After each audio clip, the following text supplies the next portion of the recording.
Hola, muy buenas noches. Qué bueno que estás con nosotros una vez más. Gracias por la oportunidad de poder entrar a tus hogares, de darnos la oportunidad de poder estar allá contigo. Y bueno, estamos en la serie de Efesios, una serie de enseñanza que hemos tenido. Ya llevamos tercer o cuarto programa, no recuerdo bien. Pero es un tiempo especial de parte de Dios porque la carta de Efesios, como lo he estado mencionando durante todos los episodios pasados, es como que la carta magna del apóstol Pablo, es como que la carta que le pone esa cereza al pastel de toda la doctrina paulina, y que además a través de esta carta era como que la presentación previa de todo lo demás, o sea, como que era la presentación que estaba obviamente como antesala antes de cualquier otra carta dirigida a cualquier otra iglesia. Regularmente se leía esta carta. Y esta carta nos habla y nos enseña constantemente los principios de la identidad del cristianismo, los principios de identidad que usted y yo debemos tener. El tema del día de hoy es ¿dónde quieres vivir tú? Y yo creo que cada uno de nosotros tenemos la decisión, la iniciativa de poder considerar en algún momento dónde queremos vivir. Y no necesariamente me refiero a la parte geográfica, aunque sería un muy buen ejemplo para poder entender todo lo que vamos a hablar. Porque cada uno de nosotros podemos decidir exactamente en qué lugar vivir, a lo mejor hasta en la misma colonia, en el mismo municipio, pero al final del día tú puedes decidir en qué lugar o en qué colonia quieres vivir, ¿no? Cuando estamos en nuestro país, en México, pues al final del día cada quien decide en qué estado o en qué comunidad quiere vivir. Lo mismo sucede en el ambiente espiritual, porque cuando uno decide vivir, por ejemplo, en la frontera, pues el estilo de vida es de esa forma, de vivir muy cerca de la frontera y tiene todo ese contacto con la zona de otra, o la influencia de otro país, y al final del día pues tienen un estilo diferente. No es lo mismo vivir en la Ciudad de México o en el centro de nuestro país que vivir, por ejemplo, en el sureste. Cada zona, cada región tiene ciertas características particulares que al final del día influyen en la forma en que vivimos. Cuando nosotros hablamos de vivir en el sentido espiritual, ¿en qué lugar queremos vivir? Podemos decidir vivir cerca de Dios o alejado de Dios. Y de la misma manera nos define, nos caracteriza o nos da identidades diferentes vivir cerca de Dios a que vivir alejado de Dios. Y ambas cosas usted las puede decidir, es decir, usted puede decidir entre cualquiera de ellas, mejor dicho. Es decir, usted puede tomar la iniciativa, yo quiero estar cerca de Dios o yo no quiero estar cerca de Dios, y en base a eso, tu identidad va a ser de una cierta forma, va a estar de cierta manera programada para vivir de acuerdo en el lugar donde tú decidiste vivir. La palabra de Dios entonces nos enseña el día de hoy exactamente el mismo ejemplo, ¿dónde quieres vivir? Puedes vivir cerca de Dios o puedes vivir lejos de Dios. Así es que te animo a que tengamos una buena actitud de querer ser enseñados, de poder aprender a la luz de la palabra, y que Dios nos hable conforme a su propósito y conforme a su voluntad, de acuerdo a lo que Él ya planificó desde antes de que nosotros pensáramos que íbamos a estar escuchando o viendo esta transmisión. Yo quiero decirte que Dios ya lo había preparado con toda anticipación y que no es ningún error y mucho menos una casualidad que tú estés ahorita viendo y escuchando esta transmisión. Así es que yo te animo a que prepares tu corazón, abras tu mente, tu espíritu, para poder recibir un tiempo de la palabra, una nueva revelación de la palabra, y que además va a traer mucha bendición a la vida de cada uno de nosotros. Así es que te animo a que leamos ahora Efesios capítulo 2, verso 1 en adelante. Vamos a leer los primeros 10 versículos y justo ahí vamos a centrar toda la enseñanza, justo ahí vamos a determinar todo lo que hemos estado hablando, y vamos a poder tomar conciencia de la realidad en la cual estamos viviendo usted y yo. Entonces, Efesios capítulo 2, verso 1 dice: en otro tiempo ustedes, y yo creo que desde ahí tendríamos mucho que hablar acerca de cómo el apóstol Pablo está hablando en un tiempo pasado, es decir, en otro tiempo, cuando ustedes no conocían a Dios, cuando ustedes no se habían acercado a Dios, ustedes vivían de esta forma, y la forma en que vivíamos era que estábamos muertos en nuestras transgresiones y pecados, en los cuales andábamos conforme a los poderes de este mundo, Se conducían según el que gobierna a las tinieblas, según el espíritu que ahora ejerce su poder en los que viven en desobediencia. Y en ese tiempo pasado, todos nosotros vivíamos como ellos, impulsados por nuestros deseos pecaminosos, siguiendo nuestra propia voluntad y nuestros propios propósitos como los demás. Éramos por naturaleza objeto de la ira de Dios. Los primeros 3 versículos que acabamos de leer mencionan y hablan con toda claridad el pasado de la vida del cristiano, el pasado de la vida de un hombre que se ha acercado a Dios, o una mujer, obviamente hablo en el género, digamos que humano, ¿no? Cuando usted no se había acercado a Dios, entonces sus características de vida eran estas, su sitio de vida era este. Entonces dice la Escritura, andábamos conforme a los poderes de este mundo y nos conducíamos según el gobierno de ese mundo o de las tinieblas, según el espíritu que ahora ejerce su poder en los que viven en desobediencia. Es decir, antes de que usted y yo pudiéramos acercarnos a Dios, nosotros vivíamos en desobediencia y nos regíamos de acuerdo a esos principios. ¿Qué principios eran? En el versículo 3 lo aclara con toda amplitud y dice, en ese tiempo, entonces todos vivíamos de esa forma o vivíamos como ellos, y dice, número 1, impulsado por nuestros deseos. Cuando nosotros decidimos vivir en el mundo, en las cosas que se rigen a través del gobierno de las tinieblas, una de las características que se tiene cuando se vive en esa parte, cuando se vive en ese lugar, es que cada quien se deja llevar por sus deseos. Es decir, yo deseo tener y te dejas guiar por ese deseo. Aunque no sea algo bueno, pero al final del día tú decides guiarte por ese deseo pecaminoso. La Escritura lo dice bien claramente aquí, ¿no? Cada quien tiene esos deseos pecaminosos y entonces era lo que nos regía, era lo que nos impulsaba, era lo que nos daba esa atracción de vivir. Y luego dice, y seguían su propia voluntad, es decir, no la voluntad de Dios, no una buena voluntad agradable y perfecta, sino lo que yo quiero, como yo quiero y a la hora que yo quiero.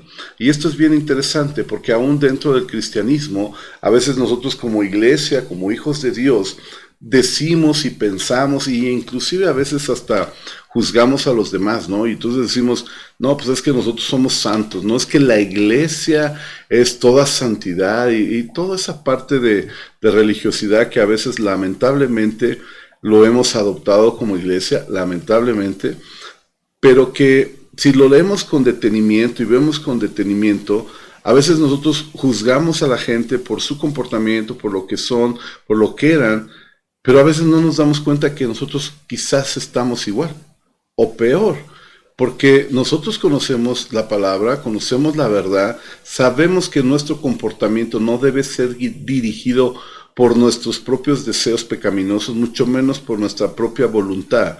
Sin embargo, cuando se tiene que hacer algo, lo primero que buscamos es lo que yo quiera, lo que a mí se me acomode, lo que para mí esté bien. Por ejemplo, en el matrimonio, cuando queremos caminar en bendición con el matrimonio, pues la idea es compartir, la idea es ceder y la idea es dar sin esperar nada a cambio. Y en ese constante juego de la vida o constante juego del matrimonio, entonces de repente tú das y de repente alguien te da, bueno, tu esposa, tu cónyuge, mejor dicho, te da, y de repente tú cedes, pero de repente la otra persona cede, y entonces te vas acomodando y vas saliendo adelante y de alguna forma van avanzando. Pero ¿qué hay cuando solo quieres tu voluntad, cuando solo esperas tu propio beneficio, cuando solo tú ves las cosas malas de tu pareja, de tu cónyuge, pero no ves las tuyas, ¿no? Y Mateo, por ejemplo, dice, oye, estás viendo la pequeña basurita que está en el ojo de la persona y no ves el tronco que tienes de este lado, no ves los problemas que tienes. Y regularmente somos así, juzgamos siempre las pequeñas diferencias, las pequeñas dificultades, los pequeños errores, las pequeñas fallas en la vida de los demás, cuando nuestro gran error no lo podemos distinguir. Y si no lo distinguimos, mucho menos estamos dispuestos a reconocerlo y mucho menos estamos dispuestos a arreglarlo. Por eso entonces la palabra dice, bueno, cuando tú estabas en el reino de las tinieblas, cuando tú caminabas en tus deseos pecaminosos, hacías tu voluntad. Y aquí la reflexión sería, hoy, ¿qué voluntad hacemos? ¿Somos guiados por el Espíritu Santo? Porque Romanos capítulo 8 así lo dice, los que son hijos de Dios son guiados por el Espíritu Santo. ¿Qué voluntad seguimos? ¿La del Espíritu Santo, la tuya, la mía, la de la gente, la de la popularidad? ¿Qué voluntad sigues? Y entonces podríamos determinar si realmente hemos salido de ese lugar o ya vivimos en Cristo. Por eso es importante que definamos en dónde quieres vivir tú. Porque en base a eso puedes tomar muy buenas decisiones el día de hoy. Quizás tú, por ejemplo, yo ni siquiera soy cristiano, no sé ni de qué están hablando. El punto es que tú puedes acercarte a Dios o permanecer sin acercarte a Dios. No necesariamente significa tener que ir a una iglesia, no necesariamente significa ser parte de la congregación, no, sino simplemente tener ese acercamiento con el Padre, con el Creador del universo, con el Creador que hizo los cielos, la tierra y todo el universo, y que tú puedas tener una comunicación estrecha y tener una devoción a Dios. Pero ¿qué hay cuando nosotros entonces no entendemos la diferencia de un lugar u otro? Luego la siguiente frase dice, ustedes, seguían por sus deseos pecaminosos, seguían por su propia voluntad, y la tercera parte dice, y tus propios propósitos. O sea, a veces nosotros tenemos nuestros propios intereses, por decirlo así. Y de repente mi propósito es ser millonario, ¿no? Entonces lo que me rige es la ambición al dinero. Y no estoy diciendo que sea malo ser millonario, porque si Dios nos quiere hacer millonarios, obviamente nosotros lo vamos a hacer y vamos a disfrutar, y además vamos a honrar a Dios con nuestras finanzas. Pero ¿qué hay cuando entonces tus propósitos salen de los planes de Dios? ¿Qué hay cuando tus propios intereses prevalecen por encima del interés o del bienestar común?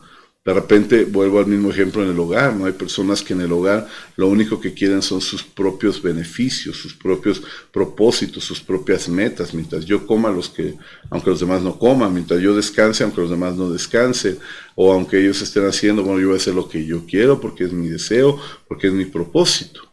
Y la Escritura dice, como los demás éramos, o sea, es verdad, así éramos en algún momento por la naturaleza o por lo que Dios nos, de alguna manera, la naturaleza pecaminosa que nosotros teníamos, y al final del día, usted y yo éramos objeto de la ira de Dios. Es decir, Dios estaba enojado, airado con nosotros por nuestro pecado, no con la persona, sino por lo que nosotros hacíamos, por nuestro comportamiento.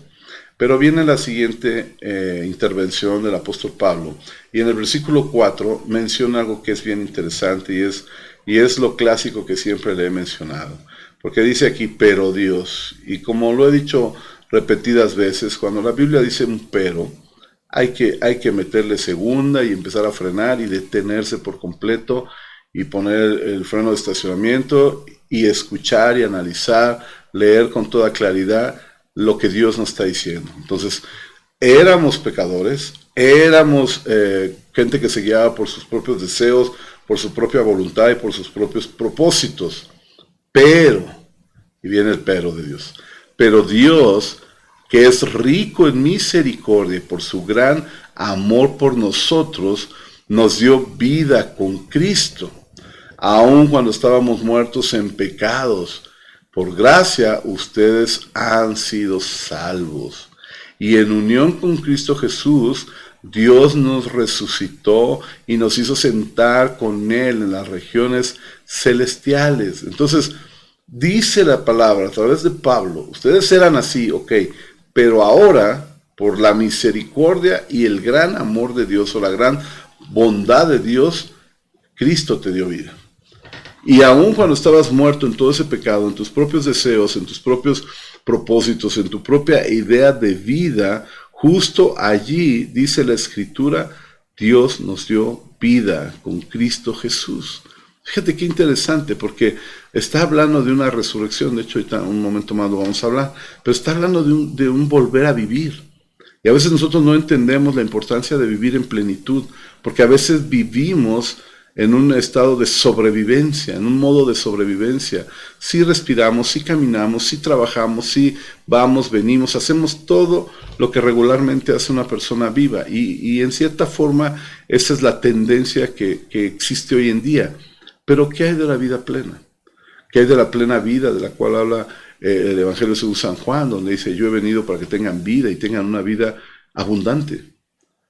Entonces todo cambia, porque quiere decir que Dios no te quiere ver sobreviviendo en este mundo. Dios te quiere ver viviendo y disfrutando todo lo que Dios ha creado para ti y para mí. Pues todo cambia.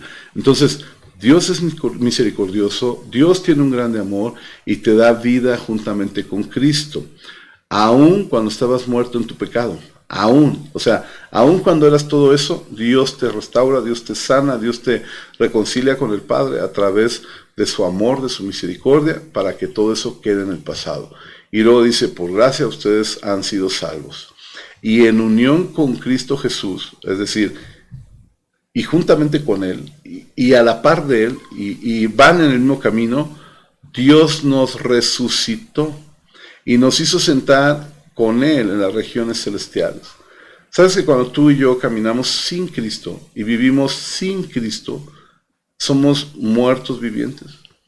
Somos gente que camina, que vive, que respira y todo, pero que por dentro está muerto, que por dentro está podrido. ¿Has escuchado esa frase que parecen sepulcros blanqueados? Es decir, aparentemente por fuera se ven bonitos. Cuando usted va a un panteón, cuando usted va a un lugar donde obviamente pues, están los muertos, por fuera está muy elegante, por fuera está muy limpio, por fuera está blanquecido. Pero una vez que abra, una vez que saque, una vez que destape, lo podrido, lo descompuesto, lo echado a perder, va a brotar. Y sabes que nosotros en nuestra vida, cuando nosotros caminamos sin Cristo, aparentemente nos vemos bien, nos hemos bañado, nos hemos puesto una buena loción, traemos buenos artículos, nos vestimos bien, usamos ropa fina y todo eso está bien.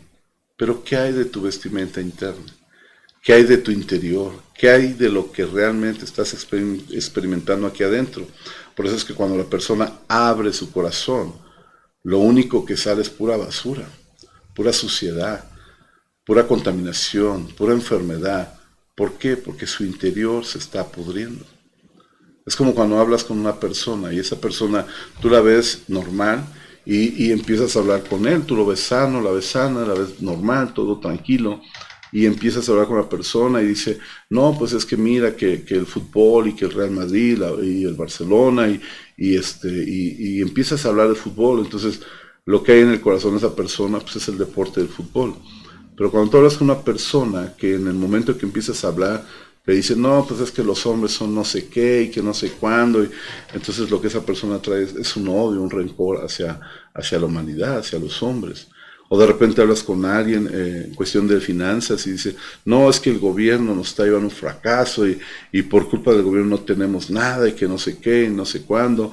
Entonces hay un rencor hacia nuestro gobierno. Y la Biblia dice que de la abundancia de lo que hay aquí adentro, habla lo que tenemos aquí, que conocemos como boca. Entonces, de vez en cuando nosotros cuando hablamos, expresamos lo que realmente hay aquí adentro. Decimos la verdad, la realidad, lo que está pasando. Quizás tú te ríes, quizás tú estás muy a gusto, pero cuando la gente habla, saca lo que realmente hay. Entonces dice aquí la Escritura, estábamos muertos en nuestro pecado y Él nos resucitó y nos hizo sentar con Jesús en las regiones celestiales. Es decir, de esa muerte espiritual, de esa muerte de separación, de no estar con Dios, entonces Dios nos restaura, nos sana, nos resucita, es decir, nos vuelve a la vida y nos hace ahora sentar juntamente con Cristo en los lugares celestiales. Es decir, la resurrección que nosotros experimentamos inicialmente, o la primera resurrección, es cuando nosotros encontramos a Cristo en nuestra vida. Es cuando usted y yo volteamos nuestra mirada a Jesús y decimos, Señor, en verdad te necesito. Jesús, necesito de tu presencia. Jesús, necesito de ti. Y justo en ese momento las cosas empiezan a cambiar, a transformarse. Lo que estaba muerto empieza a tener vida. Lo que estaba sucio se empieza a limpiar. Lo que estaba enfermo empieza a sanar. Es decir, lo que estaba mal se empieza a volver cosas buenas. Lo oscuro, lo falto de luz, lo que estaba ahí en tinieblas, ahora empieza a tener una nueva luz que es Cristo Jesús. Entonces somos resucitados. Y todo esto se lo digo porque, mire, este pasaje habla mucho acerca de la identidad del creyente y habla acerca de tener una reprogramación, una restauración en lo que realmente somos. Ahora, sigamos leyendo en el versículo 7 y dice la Escritura de la siguiente manera: para mostrar en los tiempos venideros. O sea, todo esto Dios lo hizo con un objetivo. A veces nosotros no entendemos que el objetivo de Dios al rescatarte, al redimirte, al sanarte, a restaurarte, reconciliarte y todo lo que Él hace en su proceso de salvación por la vida de nosotros tiene un propósito. Y la mayoría de la gente lo que quiere es recibir los beneficios, pero no aceptamos las responsabilidades. Esto pasa en todo. Por ejemplo, los chicos en su juventud, en su adolescencia, en su niñez, quieren recibir todos los beneficios de papá, quieren recibir todos los beneficios de mamá, quieren recibir todos los beneficios de la casa. Entonces ellos consumen todo, ¿no? Consumen comida, consumen vestido, consumen agua, consumen internet, consumen luz, consumen todo, se vuelven consumidores de todo lo que hay en la casa. Ellos abren el refrigerador y se comen lo que haya y hasta lo que no hay se lo comen. Es decir, a ellos no les interesa si hay o no hay, ellos simplemente toman lo que hay. Y entonces la Escritura dice: yo no te hice salvo para que solo disfrutes lo que hay.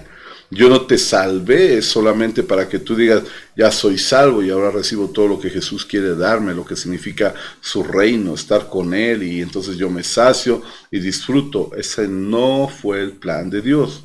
El plan de Dios lo dice con toda claridad aquí en el versículo 7, y dice: yo te sané, te restauré, te salvé, te saqué de todo eso para, y viene el para qué, para mostrar en los tiempos venideros la incomparable riqueza de su gracia, que por su bondad derramó sobre nosotros en Cristo Jesús.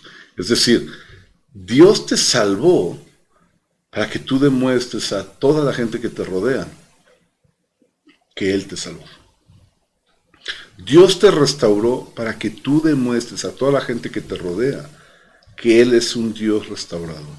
Dios te sanó, entonces tú eres un ejemplo. Mire, en esta temporada donde la salud ha tomado un valor increíble, donde la vida de la gente ha tomado mucho valor hoy en día, hay mucha gente que ha estado internada, hay mucha gente que ha estado infectada, hay mucha gente que ha pasado la crisis de esta crisis sanitaria, ¿no? que ha sufrido todo lo que es relacionado a la crisis sanitaria, a la pandemia del COVID. Pero ¿qué hay de toda la gente que sanó? ¿Por qué si unos se murieron y unos partieron con el Señor? ¿Por qué si hay gente que lamentablemente ya no está con nosotros, entre nosotros?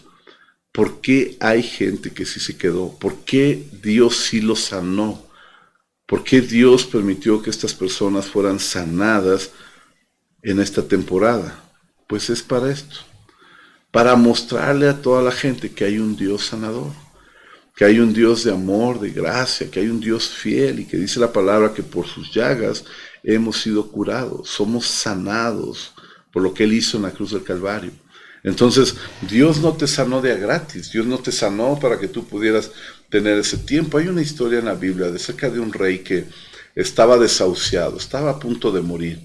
Y entonces llega el hombre de Dios, el profeta, y él ora, y entonces el rey pues pide misericordia, el profeta ora, y resulta que le dan 15 años más de vida. Y en ese proceso, Dios le dice: mira, ponte a cuentas, pon todo en orden, arregla todos tus pendientes, y que cuando llegue el momento estés listo para partir. Y el hombre se dedicó a hacer de muchas cosas. Llegó su momento y pasó exactamente lo mismo. ¿No será que a nosotros, a las personas que lamentablemente tuvieron que estar infectadas y que Dios las sanó, ¿no será que toda esta gente que hoy estamos vivos nos dio sanidad para mostrar al mundo que hay un Dios que sana? ¿No será que Dios te sacó de ese problema financiero para que tú puedas mostrar que tenemos un Dios proveedor? ¿No será que Dios te rescató de la muerte para que la gente pueda saber que nuestro Dios es un Dios de vida y vida abundante. Porque la Escritura aquí lo dice, todo esto fue para mostrar en los tiempos venideros la incomparable riqueza de su gracia. Es decir, la grandeza de la gracia de Dios. Porque por gracia ustedes han sido salvados mediante la fe. Esto no procede de ustedes, sino que es el regalo de Dios. Tampoco se necesita que sea por obras, para que así nadie se jacte. Yo soy el hombre más bueno, yo soy la persona que mejor se porta, yo nunca le he fallado a mi familia, yo nunca le he fallado a mi esposa, yo no le he sido infiel ni siquiera con el pensamiento. Entonces dice, yo me merezco la salvación. Pero resulta que la salvación no es por merecimientos. Resulta que la salvación es porque Dios te la quiere dar. Es un regalo.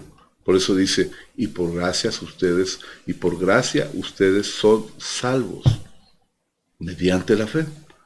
Y no procede de ustedes, o sea, no tiene nada que ver contigo o conmigo, sino que Dios te lo quiso regalar.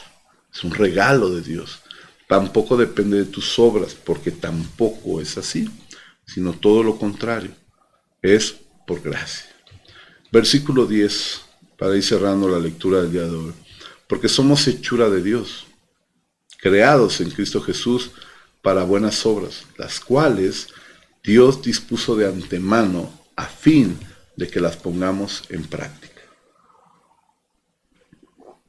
Dicho de otra forma, todo lo que hemos visto, lo que hemos aprendido el día de hoy, Dios nos pide que lo practiquemos. Dios nos pide que vivamos para llevar a práctica esto. Es decir, todo lo que hayamos vivido en esta temporada, en este último año y medio que hemos estado enclaustrados y que aparentemente las cosas están a punto de cambiar y aparentemente todo va a volver a la normalidad. ¿Para qué? Pues para dar a conocer a todas las personas lo que Dios ha hecho en nuestras vidas. Justo ahora que estamos a punto de reiniciar nuestras vidas aparentemente ya de una forma normal, es precisamente por eso. Dios te creó a ti para hacer buenas obras. Dios me creó a mí para andar en esas buenas obras y juntos poder mostrar la grandeza de nuestro Dios. Esta es la realidad. ¿En dónde quieres vivir? ¿Quieres vivir en el reino del mundo? ¿Quieres vivir en el reino de las tinieblas? ¿Quieres vivir bajo el régimen del espíritu que gobierna al mundo? ¿O quieres vivir al estilo y a la manera de Dios? Porque cuando tú sabes en dónde estás viviendo, entonces vas a entender con claridad quién realmente eres. Todo esto tiene que definirse desde este punto de vista. Y es sumamente importante que usted y yo podamos entender el por qué y el para qué Dios nos ha permitido estar con vida. Cada uno de nosotros. Toda esta porción de la Escritura se centra en tu identidad, en mi identidad. Y el lugar donde tú decides vivir será determinante. Por eso el tema del día de hoy es ¿dónde quieres vivir? ¿En dónde quieres estar? ¿En el reino de las tinieblas o en el reino de la luz con Cristo Jesús? Es como la geografía, como hace rato lo mencionaba, o sea, ¿en dónde quieres vivir? Porque no es lo mismo vivir en la Ciudad de México que en la frontera del norte, mucho menos en la frontera del sur. No es lo mismo, son cosas muy diferentes. Lo mismo sucede en lo espiritual. ¿En dónde quieres vivir? Y vemos que este pasaje nos revela, bueno, de quién es Dios, o sea, lo que Él es. Por eso dice, Él es amoroso, Él es misericordioso, Él te ama, Él te quiere restaurar, sanar y refleja lo que es Dios. ¿Quién es aquel que decide vivir en Dios? Entonces dice las formas y las maneras que está viviendo, pero también revela a los que no quieren ser de parte de Dios, los que no quieren estar en una condición cercana a Dios. Entonces, este pasaje revela tres cosas importantes. Número uno, lo que Dios es realmente. Número dos, los que quieren vivir bajo esos lineamientos y cerca de nuestro Dios. Y número tres, los que definitivamente no quieren saber nada. Son principios, son cosas que vamos a estar viviendo y que de alguna manera vamos a estar experimentando. Tú decides dónde vivir. Si tú decides vivir en el pecado, tu identidad se determinará por el pecado. Si tú decides vivir en la luz, entonces tu identidad se determinará por la luz. Tal persona que decide vivir, por ejemplo, en el pecado, pues entonces será controlada por sus propios deseos, por sus propios pensamientos, razonamientos, como lo acabamos de leer. Y como resultado, esa persona vivirá lejos de la presencia de Dios y vivirá bajo la ira de Dios, es decir, bajo el castigo de Dios. Ahora entendamos que el ambiente en el cual nosotros decidimos vivir, el ambiente en el cual, mira, cuando tú vives en una colonia que todo está en paz, todo está tranquilo, todo está en orden, un fraccionamiento limpio, un fraccionamiento bien organizado, todo uno cuida todo bien, todo, entonces tu identidad, tu forma de ser es esa, todo bien, todo tranquilo. Pues si tú vives en un lugar donde las cosas están difíciles, donde las cosas se están complicando, entonces justo ahí vas a tener que vivir bajo esas condiciones. Vas a tener que experimentar todo eso y vas a tener que sufrir parte de las consecuencias de vivir ahí, porque todo determina quién eres. Tu identidad determina cómo te desenvuelves y el lugar donde tú vives determina todo esto. Entonces, el ambiente en el que te desenvuelves determina tu identidad. Tú decides una vez más vivir en Cristo, pues entonces serás reconfigurado, serás nuevamente serás configurado, es decir, Dios te va a dar una nueva forma. Pero si tú decides seguir viviendo en el reino de las tinieblas, entonces tú seguirás viviendo bajo el régimen de las tinieblas, las formas de las tinieblas, el orden de las tinieblas, y eso va a suceder todo ese tiempo. Por lo tanto, las características personales de cada uno de nosotros, las experiencias y aún nuestras capacidades, aunque son muy importantes, no son determinantes para nuestra identidad. Es decir, yo puedo conocer personas que viven en una situación de vivienda así muy limitado, quizás hasta de extrema pobreza, pero que esa persona, aunque viva ahí, aunque sea de una forma y todo, no determina al 100% su identidad, aunque el ambiente desfavorece. Por eso es que cuando tú y yo nos acercamos a Cristo y estábamos en una pobreza extrema, física, emocional y espiritual, entonces nuestra vida tiene que ser configurada. Y ahí es donde quiero desafiarte el día de hoy. Dios siempre quiere lo mejor para ti. Dios siempre quiere lo mejor para tu vida. A mí me llama mucho la atención ver personas que Dios los quiere bendecir, pero ellos no quieren ser bendecidos. Dios les dice cómo hacer las cosas para alcanzar la plenitud y la bendición, pero ellos no desean cambiar, no desean ser configurados. Es como cuando compras un equipo electrónico y entonces lo tienes que configurar y meterle la nueva actualización y el equipo se niega rotundamente. ¿Qué pasa con los smartphones hoy en día que se niegan o que ya no aceptan, que es prácticamente lo mismo, las actualizaciones de su sistema operativo? ¿Qué pasa cuando el iOS, el iOS ya no es actualizable? Ya no funciona. ¿Qué pasa cuando el Android ya no es compatible con las nuevas plataformas, entonces ya no se puede actualizar? Se vuelven obsoletos. Ya no funciona. Sabes que en la vida del cristianismo, si tú no determinas ser configurado por Dios, terminarás siendo obsoleto y desechado, porque no vas a servir. En cambio, si tu mentalidad, si tu corazón abre una posibilidad y dice, pues va, hay que cambiar, pues cambio. Hay que actualizar, pues me actualizo. Hay que preparar, pues me preparo. Pero recibo la configuración del Padre, recibo la configuración del Hijo, recibo la configuración del Espíritu Santo para ser cambiado y transformado. Entonces, eso sí determina mi identidad. Tenemos que ser configurados a recibir la experiencia de la resurrección. Mucha gente que no quiere ser resucitada, quiere seguir viviendo en su pecado, quiere seguir muriendo en su pecado. Tenemos que aprender a examinar esa parte de la salvación y recibirla con una realidad presente, no futura. Hay mucha gente que piensa que van a ser salvos cuando lleguen al cielo, y no es así. Hoy somos salvos. Una vez que aceptamos a Jesús en nuestro corazón, la salvación es inmediata.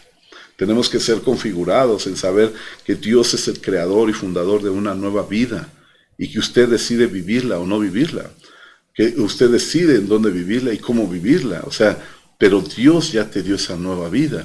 Tenemos que aprender a disfrutar los beneficios de ser hijo de Dios, de ser creyente, como el honor, la seguridad, como que el Padre nos está cuidando, como que el Padre nos está honrando y entonces nosotros le honramos por todo lo que Él es en nuestras vidas.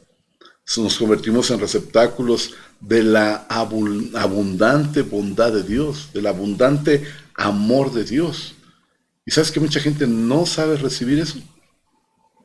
Es como cuando te encuentras a alguien que quieres abrazar y se pone duro y ni siquiera se te acerca, ¿no? O le das lo que hacíamos anteriormente. Yo sé que hoy todavía se complica, pero tomabas la mano de alguien y era como que el jaloncito y la otra persona cedía y entonces significaba nos vamos a abrazar, ¿no? O sea, hombre, mujer, o sea, estoy hablando de un abrazo fraternal. Entonces tú tomabas la mano de la persona y te acercabas, o el besito de cortesía y el abrazo. Pero ¿qué cuando la gente tú le haces así y se pone dura, ¿no? Hasta se pone tiesa y te avienta así como que no, a mí no me toques, no me abraces, no nada. No saben recibir. Y a veces Dios te quiere abrazar, a veces Dios te quiere restaurar, a veces Dios te quiere sanar, a veces Dios quiere sacar eso que hay en tu corazón, que te ha lastimado durante mucho tiempo, ese desaire que te hizo quizás tu papá, tu mamá, esa situación que sembró odio, rencor en tu vida. Porque la Biblia dice que esas cosas generan raíces bien profundas y no salen hasta que tú determines que quieras que salga. Y esa raíz de amargura, según lo que dice Hebreos, produce un alejamiento primario de Dios y después, en una forma secundaria, un alejamiento de todas las personas que te rodean. Y tercero, contaminas a esa gente. Es decir, tú eres una persona que está enojada todo el tiempo porque algo pasó y porque tú ya no quieres acercarte a Dios, y al rato la gente que está cerca de ti empieza a actuar igual que tú. Tenemos que aprender a recibir, a ser receptáculos de la abundante bondad, del abundante amor de Dios para nuestras vidas. Y para terminar, quiero decirte que en todo esto necesitamos tener un entendimiento pleno. No se trata solo de saber que Dios existe. Se trata de conocerlo a Él. No se trata solo de leer un pasaje de la Biblia, sino saber, entender el contenido bíblico que viene ahí, el contenido espiritual que Dios nos está hablando. Hoy leímos muy detenidamente 10 versículos que podríamos sacar un estudio de cada verso, porque hay mucho de qué sacar, hay mucha tela que cortar, pero a veces nosotros nos limitamos a solo leer. Bueno, cuando leemos, porque algunos nos limitamos a ni siquiera leer. Y lo mínimo que debemos de hacer es conocer al Dios que adoramos. Eso es lo mínimo que puedes hacer. Entonces esto nos lleva a tener un entendimiento pleno, una epignosis de Dios, conocimiento pleno, abundante de lo que Dios es, para que tú sepas quién eres en Él. Si Él es el rey, entonces yo soy un príncipe en Él, porque Él es mi rey. Soy su hijo, entonces yo soy un príncipe. Pero a veces no actuamos como príncipes porque ni siquiera tenemos la idea de que Él es el rey y que tú eres su hijo. Esto nos da, como por último, la necesidad de poder compartir. Cuando tú y yo sabemos lo que realmente es Dios, lo que realmente significa Dios para nuestras vidas, entonces no nos cuesta trabajo compartir. Muchas personas se dificultan, muchas personas se frenan para poder compartir quién es Dios, porque ni siquiera ellos lo han entendido, porque no lo conocen bien. Cuando tú recomiendas algo, por ejemplo, si tú tuvieras un dispositivo y no lo conoces, no lo recomiendas. Pero cuando tú tienes un dispositivo que conoces perfectamente y que sabes cómo opera y cómo funciona, entonces tú lo puedes recomendar, porque conoces las capacidades de ese dispositivo. Pero ¿qué hay cuando ni siquiera lo sabes usar? No puedes recomendarlo, porque ni siquiera sabes qué es ni cómo funciona. Entonces, una de las cosas más importantes que debemos de aprender el día de hoy, además de todo lo que Dios ya hizo con nosotros, es para qué lo hizo. Y la Biblia, y lo acabamos de leer, es precisamente para darlo a conocer a las demás personas. Conoce a Dios, y eso te va a orillar a darles a conocer a Dios a las demás personas. por naturaleza, en un sentido natural, no en un sentido forzado. A veces en las iglesias decimos, es que debemos evangelizar, es que tienen que evangelizar. La realidad es que ni siquiera se tendría que decir. Porque cuando tú conoces a Dios realmente, entonces puedes compartirlo a quien sea. Cuando no lo conoces, no lo puedo recomendar. Yo no puedo recomendarte un restaurante que no conozco. Lo siento, no puedo. Yo no puedo recomendarte un puesto de tacos que nunca me he sentado a comer los tacos ahí. No puedo porque no lo conozco. Pero si conozco el lugar, te puedo decir hasta qué puedes pedir, qué tipo de aderezo, qué salsita, de qué tipo de taco puedes pedir, todo. ¿Por qué? Porque conozco el lugar. Conozcamos a Dios para saber quiénes somos en Él y que en una forma natural compartamos la grandeza de Dios, la bondad de Dios que hemos recibido para todos los que nos rodean. Que el Señor te bendiga, que Dios te guarde. Espero que esta palabra haya impactado tu vida y que el día de mañana tú y yo juntos podamos conocer mucho más a nuestro Dios y poderle servir abundantemente. Que el Señor te bendiga. Gracias por escucharnos. Nos vemos la próxima semana.